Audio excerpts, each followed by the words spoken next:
Hello नमस्कार साथियों, आप सभी का 15 मिनट शो में स्वागत करता हूं। जैसा कि आपको पता है कि बिहार बिहार जीविका भर्ती के लिए दोस्तों आपको द ऑफिसर एकेडमी की एक नई पहल की शुरुआत की है, जिसमें आपको 15 मिनट में 15 महत्वपूर्ण ज्योग्राफी के क्वेश्चंस को क्या किया जाएगा, डिस्कस किया जाएगा।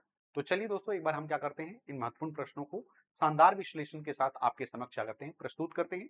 एक बार सभी स्टूडेंट्स क्लास को लाइक कर दीजिएगा, शेयर कर दीजिएगा और चैनल को सब्सक्राइब नहीं किया है तो चैनल को सब्सक्राइब जरूर कर लीजिएगा। बाकी मेरे प्यारे बच्चों, पहला क्वेश्चन के साथ चलते हैं। पहला क्वेश्चन यहाँ पर कह रहा है कि निम्नलिखित पर्वतों में से कौन सा राइन नदी के किनारे अवस्थित है। देखो, अगर हम बात कर रहे हैं दोस्तों, राइन नदी की बात कर रहे हैं, तो ये राइन नदी क्या है दोस्तों, राइन नदी जो है या राइन घाटी जो है, यह एक भ्रंश घाटी है। कैसी घाटी है? भ्रंश घाटी। ठीक है, यह एक भ्रंश घाटी। और अगर हम भ्रंश घाटी की बात करें, और साथ ही साथ दोस्तों ये ब्लैक फॉरेस्ट जो है, ये ब्लैक फॉरेस्ट जो है, यह भी एक क्या है, भ्रंश घाटी है। यह भी क्या है, एक भ्रंश घाटी है। ठीक है, याद रखना कि राइन नदी जो है दोस्तों किसके किनारे, ब्लैक फॉरेस्ट के कारण दोस्तों। और ये एक क्या है, आपको मैं बता दूं कि अगर हम बात करें तो ब्लैक फॉरेस्ट और राइन घाटी दोस्तों ये कहां है, आपके जर्मनी में है। जर्मनी नामक देश में। ठीक है, ये आप याद रखेंगे। क्लियर है? तो इसका सही उत्तर क्या होगा, डी इस प्रश्न का सही उत्तर होगा। कार्पेथियन नहीं होगा, ये सारे प्रश्न आंसर क्या होगा, इसका उत्तर जो है डी इस प्रश्न का सही उत्तर होगा। आगे चलते हैं। विश्व का सबसे बड़ा मरुस्थल कहां है? ठीक है, विश्व का सबसे बड़ा रेगिस्तान की बात कर रहा है। गोबी दोस्तों कहां है, मंगोलिया में है। अगर हम बात करें तो यह एक मंगोलिया में है और यह कोल्ड डेजर्ट है। ठीक है, कालाहारी कहां है दोस्तों, तो यह है बोट्सवाना में। बोट्सवाना हो गया, साउथ अफ्रीका हो गया, लोसोथो हो गया, और दोस्तों आपका नामीबिया हो गया। ठीक है, सहारा दोस्तों क्या है, अफ्रीका में, मध्य अफ्रीका कह सकते हैं या पश्चिमी अफ्रीका कह सकते हैं।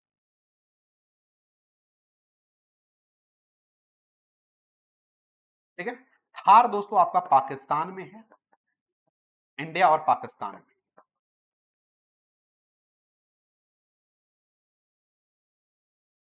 तो विश्व का सबसे बड़ा जो मरुस्थल है वो आपका क्या है, सहारा मरुस्थल है। कहां है? ये आपका सहारा मरुस्थल जो है, ये विश्व का सबसे बड़ा मरुस्थल है। और ये आपका कहां है दोस्तों, पश्चिमी अफ्रीका में। ठीक है, अफ्रीका के अगर आप देखेंगे तो पश्चिमी क्षेत्र में आपको मरुस्थल ये देखने को मिलता है। आगे चलते हैं। अगला कहा है दोस्तों कि लैंटाना किस प्रकार के वनस्पति का उदाहरण है। लैंटाना जो है दोस्तों किस प्रकार के वनस्पति का उदाहरण है, ये एक औषधिक प्रजातियां हैं। से नीम जो है, तुलसी जो है, यह एक क्या है दोस्तों, औषधिक प्रजातियां हैं। अगर हम बात करें दोस्तों स्थानिक प्रजातियों की बात करें, तो कुछ ऐसी प्रजातियां हैं दोस्तों जो सिर्फ और सिर्फ उसी स्थान पे पाई जाती है, किसी और स्थान पे उपलब्ध नहीं होता है। जैसे नील कुरैंजी वृक्ष जो है, एराविकुलम नेशनल पार्क में आपको देखने को मिलता है और सिर्फ आपको वहीं पर देखने को मिलता है। और प्रत्येक 12 सालों में दोस्तों एक बार क्या होती है, वो फूला मतलब वो फूल जो है उस पर लगते हैं। की स्टोन स्पीसीज का मतलब जो प्रमुख स्टोन स्पीसीज, मतलब ऐसी स्पीसीज दोस्तों जिनके अगर नष्ट होने से पूरा क्या होगा, आपका खाद्य श्रृंखला नष्ट हो जाएगा, उस प्रकार के स्पीसीज को हम की स्टोन स्पीसीज कहते हैं, है ना। और आक्रामक इन्वेजिव स्पीसीज जो दोस्तों क्या करते हैं, किसी फसल को बर्बाद करने वाले स्पीसीज को हम लोग क्या कहते हैं, इन्वेजिव स्पीसीज कहते हैं। तो आपको जो लैंटाना जो है दोस्तों, ये क्या है, एक प्रकार का क्या है, इन्वेजिव प्रजाति है। यहाँ पे इस प्रश्न का उत्तर डी हो जाएगा। आगे चलते हैं। निम्नलिखित में से कौन सा उत्तराखंड का पहला गुरुत्व बांध है। अगर हम उत्तराखंड के पहला गुरुत्व बांध की बात कर रहे हैं, तो इसमें अगर आपको ऑप्शन की बात कर रहा दोस्तों, तो ऑप्शन में यहां पर दिया गया है कि सौंग बांध है, टिहरी बांध है, बैगुल बांध है, धौरा बांध है। तो इस प्रश्न का उत्तर क्या होगा दोस्तों, है ना, सौंग बांध इस प्रश्न का उत्तर होगा। अगर हम बात करें दोस्तों इसकी ऊंचाई की बात करें, तो लगभग 148 मीटर ऊंचा है। कितना है, 148 मीटर क्या है, इसकी ऊंचाई है। और इसके बारे में अगर हम बात करें दोस्तों, तो ये 6 मेगावाट जो है, ये विद्युत उत्पादन के लिए इसका प्रयोग किया जाएगा। विद्युत उत्पादन के लिए प्रयोग किया जाएगा। बाकी दोस्तों टेहरी जो बांध है वो भागीरथ नदी पर है, भागीरथी नदी पर है। ठीक है, और यह दोस्तों क्या है, सबसे ऊंचा बांध है, सबसे ऊंचा बांध। ठीक है, कहाँ है मेरे प्यारे बच्चों? उत्तराखंड में है, ये भी मैं आपको बता दूं। ये कहाँ है आपका? उत्तराखंड में। तो इस प्रश्न का उत्तर क्या हो जाएगा? ए इस प्रश्न का सही उत्तर हो जाएगा। कर समुद्र में पाए जाने वाले किस प्रकार के शैवाल सबसे गहरी पानी में पाए जाने की संभावना होती है? देखो, गहरे पानी का मतलब है कि वह क्षेत्र जहां पर दोस्तों प्रकाश नहीं पहुंच पा रहा है। तो दो प्रकार की बातें आपको समुद्र में होती हैं। एक आपका दोस्तों क्या होता है? प्रकाशीय क्षेत्र होता है, जिसे हम फॉटिक जोन कहते हैं। जिसे क्या कहते हैं? फॉटिक जोन कहा जाता है ना। समुद्र के 200 मीटर गहरा तक दोस्तों सूर्य का प्रकाश पहुंचता है, इसलिए इसे फॉटिक जोन कहते हैं, इसे प्रकाशीय क्षेत्र बोलते हैं। और अप्रकाशीय क्षेत्र जो होता है दोस्तों, एक होता है अप्रकाशीय क्षेत्र। अप्रकाशीय क्या होता है? क्षेत्र होता है, इसे एफॉटिक जोन कहा जाता है। क्या कहते हैं? एफॉटिक जोन कहा जाता है। और एफॉटिक जोन जो होता है दोस्तों, वो 200 मीटर से ज्यादा गहरा होता है। यहां पर सूर्य की प्रकाश नहीं पहुंच पाती है।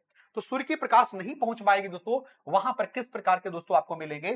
क्या आपको भूरा शैवाल मिलेगा? नहीं दोस्तों, आपको हरे शैवाल के लिए क्या चाहिए दोस्तों? सूर्य का प्रकाश चाहिए। इसका मतलब दोस्तों ये आपको 200 मीटर गहराई तक ही आपको देखने को मिलेगा। नीले हरे शैवाल की बात करें दोस्तों, तो ये भी क्या होगा दोस्तों? वहीं तक पहुंचेगा जहां तक सूर्य का प्रकाश पहुंच रहा है, क्योंकि नीले हरे शैवाल के विकास के लिए भी सूर्य का प्रकाश होना अति आवश्यक है। इसका मतलब क्या है? लाल शैवाल इस प्रश्न का सही उत्तर होगा। लाल शैवाल जो होता है उसके लिए दोस्तों क्या होता है? इतनी गहराई पे पहुंचता है, इतनी गहराई पर विकसित होता है जहां पर सूर्य का प्रकाश नहीं पहुंच पा रहा है। ठीक है, तो लाल शैवाल इस प्रश्न का सही उत्तर हो जाएगा। आगे चलते हैं, अगले प्रश्न की बात करते हैं। करा तुल हाँ करा दोस्तों, तुलबुल हाँ ना परियोजना किस नदी पर है? सतलज नदी पर है, झेलम पर है, रावी पे है, चेनाब पे है? तो याद रखना दोस्तों, तुलबुल परियोजना जो है ये आपका दोस्तों झेलम नदी पर है। कहां दोस्तों? झेलम नदी पर। झेलम किसकी सहायक नदी है? तो सिंधु की सहायक नदी है। सिंधु की सहायक नदी है, सहायक नदी है। ठीक है, याद रखना है। आगे चलते हैं। क्वेश्चन नंबर 7 कह रहा है दोस्तों, बनका चेरला जलाशय परियोजना अंतर राज्यीय जल विवाद में कौन दो राज्यों को क्या करता है? शामिल करता है। तो दोस्तों याद रखना, बनका चेरला जलाशय परियोजना जो है ये दो राज्यों के बीच में क्या है दोस्तों, है ना, ये कलह क्रिएट करता है। और ये कलह दोस्तों कहां की बात कर रहे हैं दोस्तों? तो तेलंगाना और आंध्र प्रदेश के बीच में। ठीक है, मतलब इसके जल के बंटवारा को लेकर के दो राज्यों में हमेशा क्या होती है दोस्तों? नोकझोंक होता रहता है। और ये किन दो राज्यों के बीच होती है? तो ये दो राज्य दोस्तों कौन है? तेलंगाना और आंध्र प्रदेश है। तेलंगाना और आंध्र प्रदेश, इस प्रश्न का सही उत्तर आपका डी हो जाएगा। आगे कहते हैं सर, जोजिला दर्रा किस पर्वत का हिस्सा है? जास्कर रेंज, लद्दाख रेंज, काराकोरम का, या आपका धौलाधर की? अगर हम बात करें दोस्तों, ये आपका दोस्तों क्या है? आपका भारत। ठीक है, ये भारत में दोस्तों अगर आप देखेंगे तो यहां पर आपका काराकोरम रेंज है, ये लद्दाख रेंज है, ये आपका जास्कर रेंज है। ठीक है, यहां पर दोस्तों आपका कैलाश रेंज है। ये क्या है? आपका कैलाश रेंज है। तो यहां पर दोस्तों आपको क्या मिलता है? जास्कर रेंज में आपको जोजिला दर्रा मिलता है ना। जोजिला दर्रा कहां मिलता है दोस्तों? जास्कर श्रेणी में आपको देखने को मिलता है। ठीक है, जास्कर श्रेणी में आपको जोजिला दर्रा मिलता है। इस प्रश्न का उत्तर क्या हो जाएगा? आपका ए हो जाएगा। आगे चलते हैं। भारत का हीरा देश क्यों हीरा देश कहते, हीरा शहर कहते हैं दोस्तों? क्योंकि यहां पर दोस्तों हीरे की पॉलिश की जाती है। हीरे की क्या की जाती है? पॉलिश की जाती है। इसीलिए दोस्तों भारत का हीरा शहर के नाम से जाना जाता है।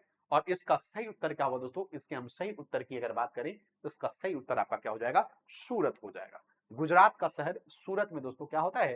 हीरे का क्या किया जाता है? पॉलिश किया जाता है। इसलिए इस प्रश्न का उत्तर क्या हो जाएगा? सूरत इस प्रश्न का सही उत्तर हो जाएगा। आगे चलते हैं।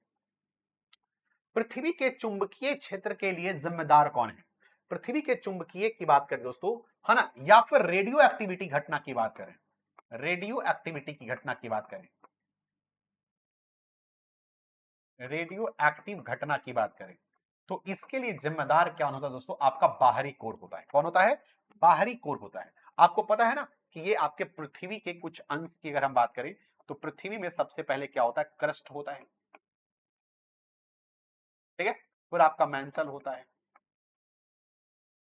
फिर आपका दोस्तों कोर होता है। कोर में भी दोस्तों अपर कोर होता है, लोअर कोर होता है। तो अपर जो कोर है उससे ही दोस्तों आपका जो बाहरी कोर है वही क्या करता है? ये तय करता है कि पृथ्वी का चुंबकीय क्षेत्र को तय करता है। तो पृथ्वी के चुंबकीय क्षेत्र का दोस्तों, या पृथ्वी के एक चुंबक के रूप में बिहेव करता है, ये तय कौन करता है दोस्तों? अपर कोर करता है, बाहरी कोर करता है। इसका सही उत्तर क्या होगा? आपका सी हो जाएगा। आगे चलते हैं। कह रहा फ्रांस और स्पेन के बीच सीमा बनाने वाली पर्वत कौन सी है ना? एपेनाइन है, आल्प्स पर्वत है, जूरा है, या दोस्तों पेरेनिज है। ठीक है, तो आपको दोस्तों यहां पर प्रश्न पूछ रहा है कि फ्रांस और स्पेन के बीच में, ये दोनों दोस्तों क्या है? यूरोपियन कंट्री है। ये दोनों दोस्तों क्या है? एक यूरोपियन देश है। और यहां पर आपसे पूछ रहा है कि फ्रांस और स्पेन के बीच ये दो जो देश हैं, दो देशों को अलग करने वाला कौन सा दोस्तों क्या है? आपका पर्वत है। तो इसका आंसर होगा दोस्तों पेरेनिस पर्वत होगा। कौन होगा? पेरेनिस पर्वत। अगर हम बात करें दोस्तों एपेनाइन की बात करें, अल्प्स की बात करें, जूरा की बात करें, ये सभी क्या है दोस्तों? ये सभी नवीन वलित पर्वत है ना? ये सभी क्या है? नवीन वलित पर्वत का उदाहरण, नवीन वलित पर्वत का उदाहरण उदाहरण है ना? सभी यूरोप के हिस्से हैं दोस्तों, यूरोप में स्थित हैं।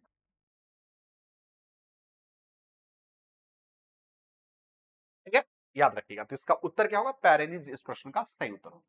पेरेनिस इस प्रश्न का, फ्रांस और स्पेन के बीच सीमा बनाने वाली पर्वत कौन है दोस्तों? आपका पेरेनिस पर्वत है।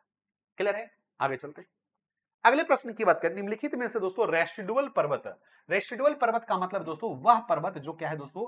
एकदम पूरी तरह से क्या हो चुकी है? खत्म हो चुकी है ना? खत्म हो चुकी है।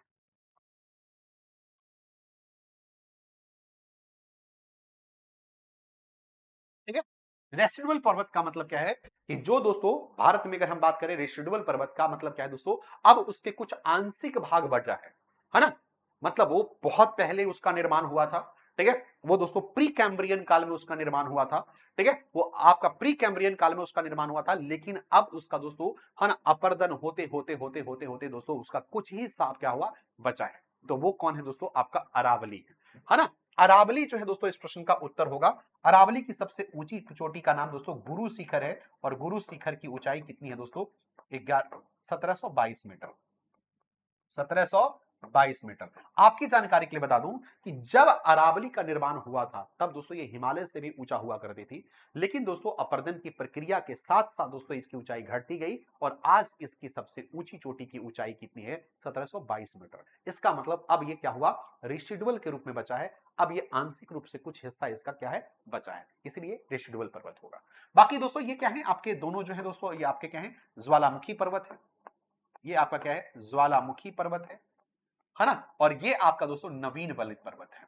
ये क्या है? आपका नवीन वलित पर्वत है, नवीन वलित पर्वत का उदाहरण है। इसका उत्तर क्या होगा? आपका डी इस प्रश्न का उत्तर होगा कि रेसिडुअल पर्वत की बात कर रहे हैं तो इसमें दोस्तों क्या है? आपका अरावली। क्लियर है? आगे चले। अगले प्रश्न की बात करें दोस्तों, भूड़ नामक स्थलाकृति किस प्रदेश का दृष्टिगोचर होते हैं? भाबर का, खादर का, बांगर का, या तराई का? अब देखो, अगर दोस्तों अगर हम बात करें तो ये आप मान लो कि ये आपका माउंटेन है। ठीक है, अब दोस्तों मान लीजिए कि यहां से इस माउंटेन से दोस्तों कोई नदी जो है इस तरह से ग्लेशियर से निकल रही है। तो जब यहां पर दोस्तों बहुत बड़े बड़े क्या होते हैं दोस्तों? पत्थर यहां पर जाकर के जमा हो जाते हैं।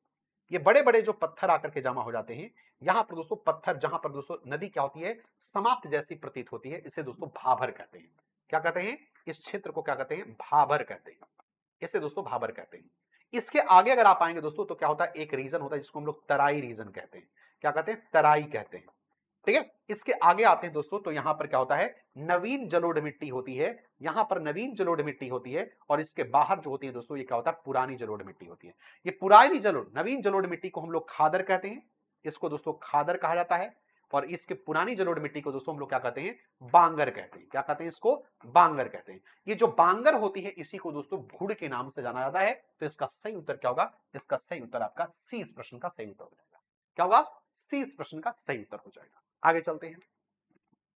मृदा स्वास्थ्य कार्ड योजना की शुरुआत की गई थी 15 फरवरी 2015 को किया गया था, आपको 19 फरवरी 2015 का किया गया था, 23 फरवरी 2016 को किया गया था, या दोस्तों 15 फरवरी 2016 को किया था। मृदा स्वास्थ्य कार्ड में दोस्तों मृदा की उपलब्ध खनिज और उसमें दोस्तों उपलब्ध जो क्या होंगे? जैविक पदार्थ होंगे, उनकी दोस्तों क्या करने के लिए? गणना करने के लिए, उनका आकलन करने के लिए मृदा स्वास्थ्य कार्ड योजना की शुरुआत भारत सरकार के द्वारा किया गया था। और इसकी शुरुआत दोस्तों 19 फरवरी 2015 में किया गया था। कब किया गया था? 19 फरवरी 2015 में इस मृदा स्वास्थ्य कार्ड योजना की शुरुआत की गई थी। इसका सही उत्तर क्या हो जाएगा? आपका बी हो जाएगा। आगे चलते हैं।